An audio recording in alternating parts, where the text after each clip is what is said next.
Cinda Seamon is with us now. She is a fire and life safety educator with the town of Hilton Head. She's on the Hilton Head News often.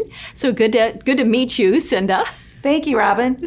We're here to talk specifically today about safety in hot cars and how, unfortunately, some people leave an animal or even a child in a car and don't really know it. So talk about how often that happens.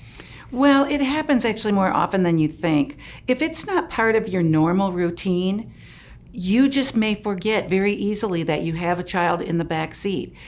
So if it's something you do every day, that's different. But if it's out of your normal routine, it can happen surprisingly enough. So there are some things that you can do to, avoid having a problem. First of all, there are some apps you can actually get on your phone that will remind you that someone is in the back seat or to check the back seat before you go. I would just advise to read the reviews on those apps and make sure they work the way they say they will. The other thing is put something in the back seat that you're going to need when you get out of the car. Your briefcase, your purse, a shoe, something that's going to make you return to the back seat to make sure you check it before you leave the car for good. So look before you lock. That's look right. Before you leave that car. Good tips. That's right.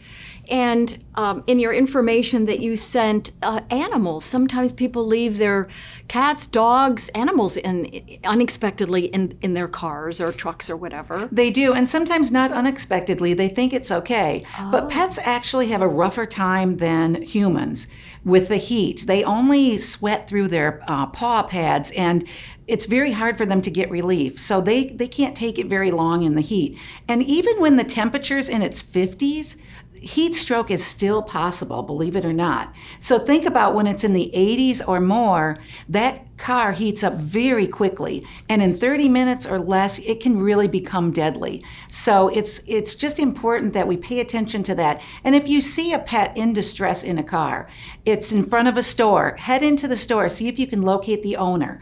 Write down the license plate the car make and make an announcement, see if they can make an announcement in the store.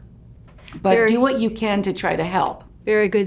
Cinda, so your role with the town is, of course, teaching, educating about fire and life safety issues.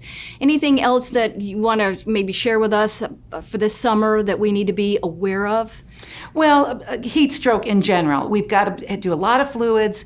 The heat is really intense here and the humidity. So pick your time of day. Do things in the morning or evening when it's not as hot. Make sure you stay hydrated. That's really important. Remember, when you're outside grilling and you're around, a hot grill, that can really kind of zap you as well. So pay attention to the heat. Pay attention to your body. When you get a heat cramp, know that you could be on the next level to something worse. So pay attention and get yourself cool, get yourself inside, drink a lot of fluids. It's going to be a long, hot summer, actually. And, I don't think we drink enough water. We can't say that enough, right, Cinda? That's right. That's exactly right. And one other thing back about the kids in the cars, make sure you keep your cars locked, because kids will sometimes want to play hide and seek and go in cars and hide or in the trunk. So make sure you pay attention and keep your cars and trunks locked so kids don't use them as a play game. Very good tips. Once again, Cinda Seamon with the town of Hilton Head. Appreciate all of your good advice. Stay cool, stay hydrated, keep your cars, trucks locked, and always look before you lock or leave that vehicle. Thank you, Cinda, for being with us. Thank you. And we'll be right back.